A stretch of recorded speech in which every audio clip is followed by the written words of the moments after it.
doing better isn't always easy. While it is impossible to do better if you don't know better, often we still know better than we do.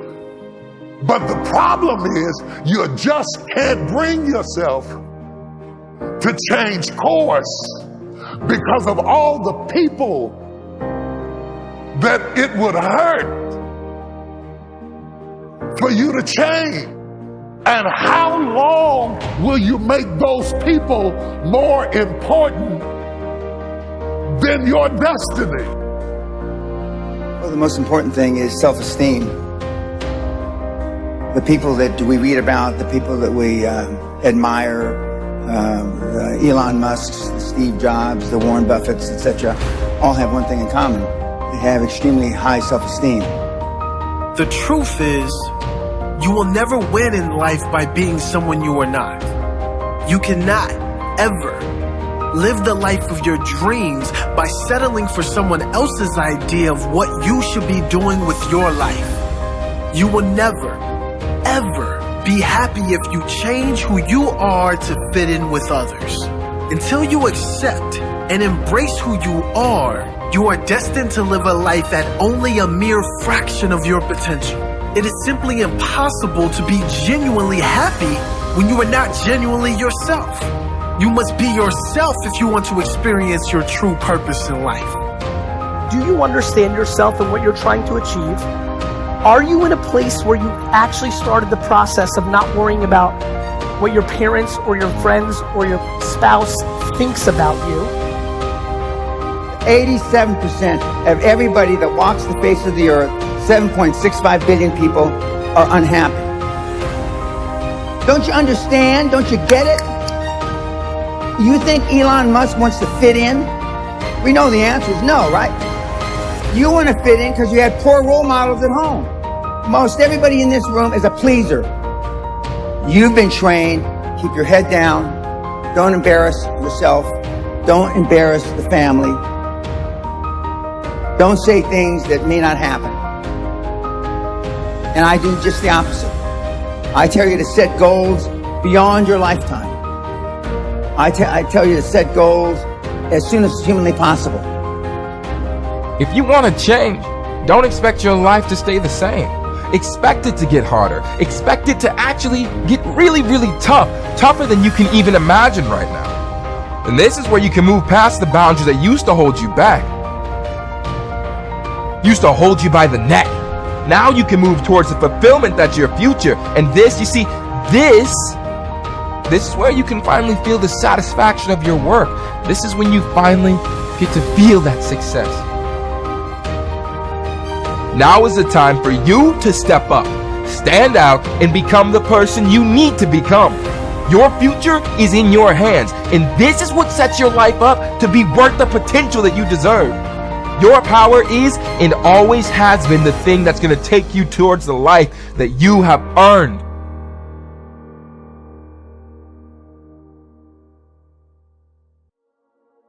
Rule 1 is stand up straight with your shoulders back, and it's about a general attitude towards life. So hierarchies are very stable features of life in general, and certainly of human life.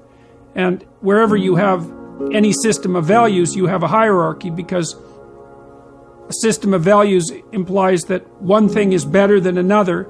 If you have a situation where one thing is better than another, then some people are better at doing it than others, and you get a hierarchy.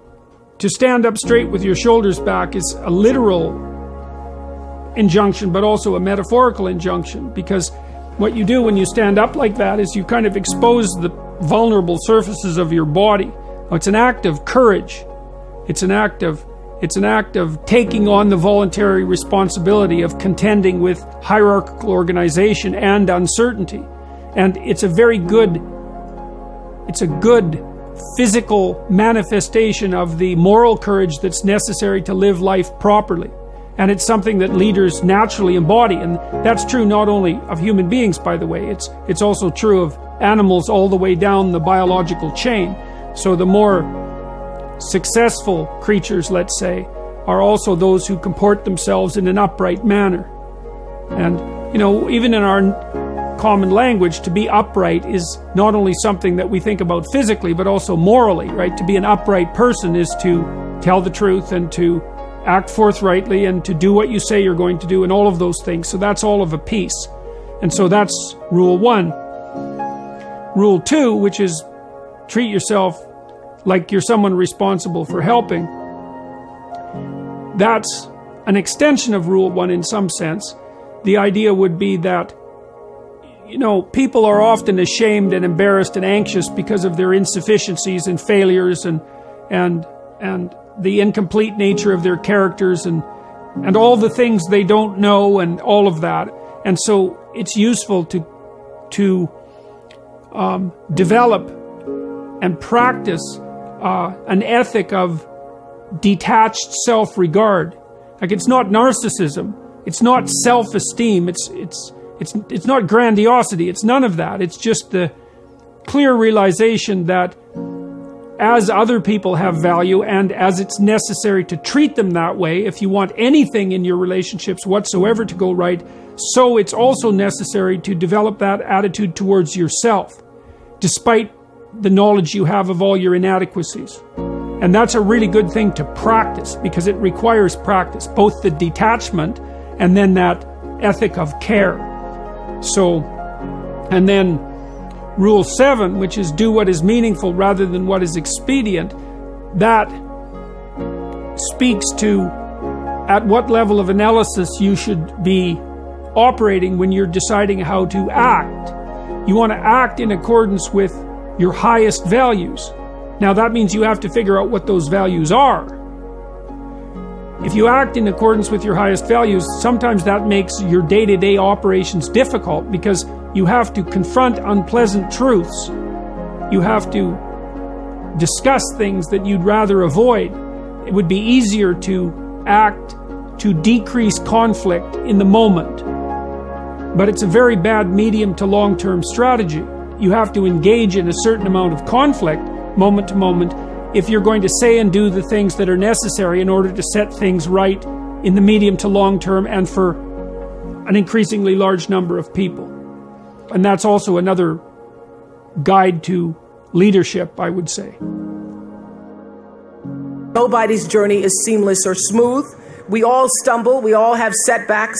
If things go wrong, you hit a dead end, as you will. It's just life's way of saying, time to change course.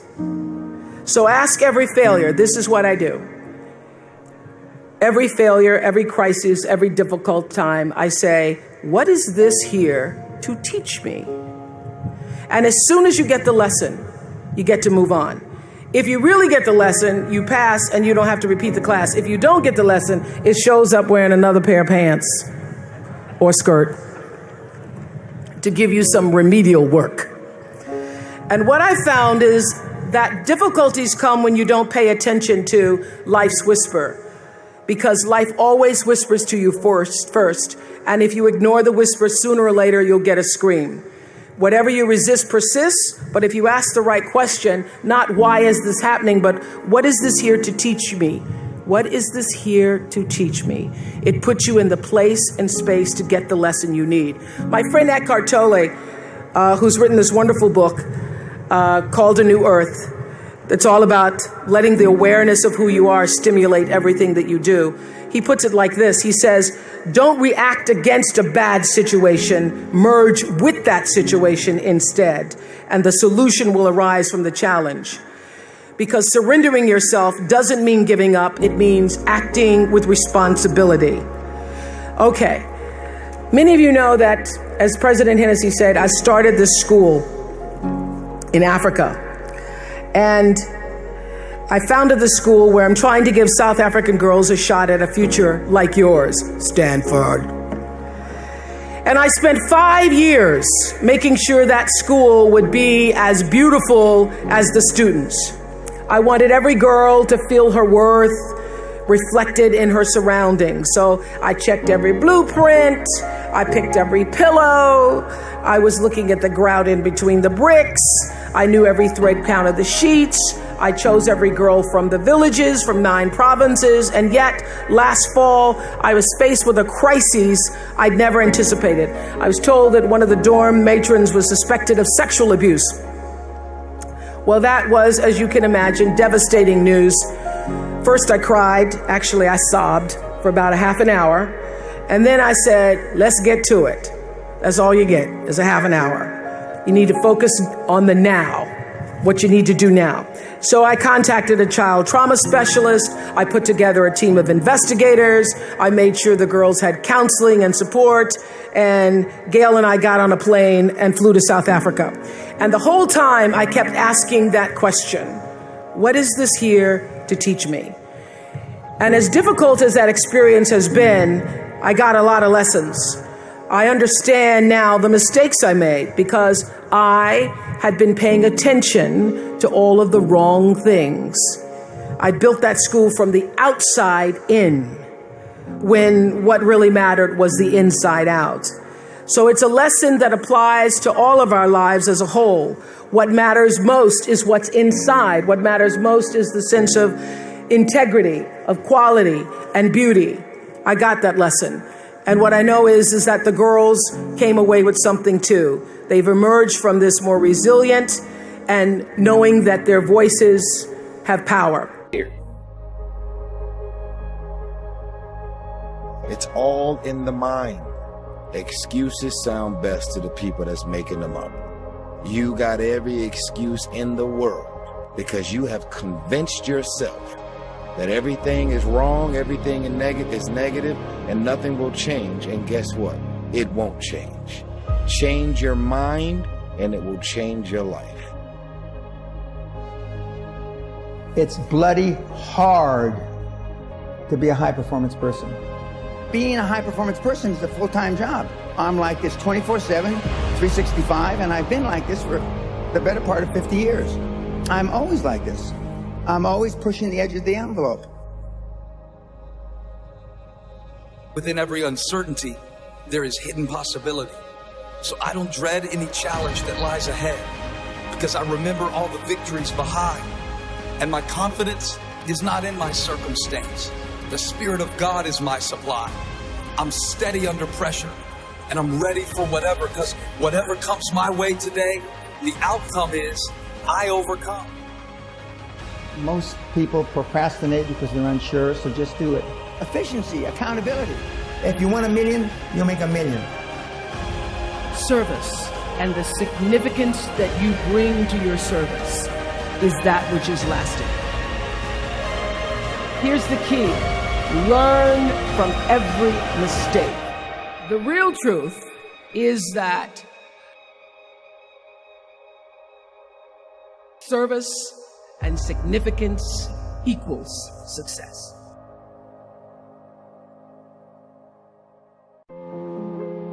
If you want to find heaven, you must go through hell. If you want to find growth, you must first go through resistance.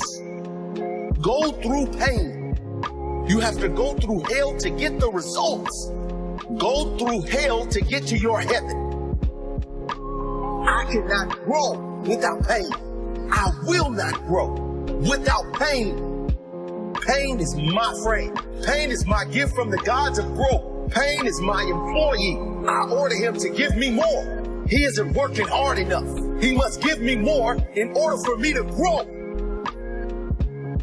See, sometimes we think the pain is what controls us. It's actually our subconscious mind. That if we ever tapped into that, that's what dictates most of our lives. Because see, pain is tricky. Because if you don't control pain, it'll control you. Think about what we do the moment we feel that, right?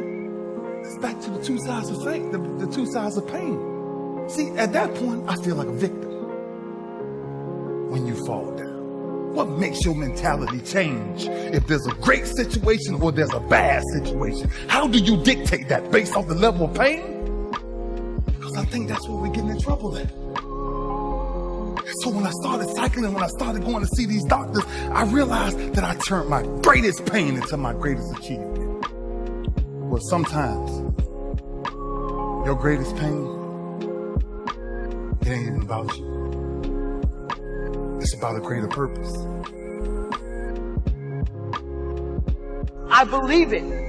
Once you become obsessed with something, obsessed, it's okay to be unbalanced for a while. It's okay. Don't be all this stuff people say, you gotta be balanced. Then you get balanced once you become great. And then you help other people become better from you being the best in the world.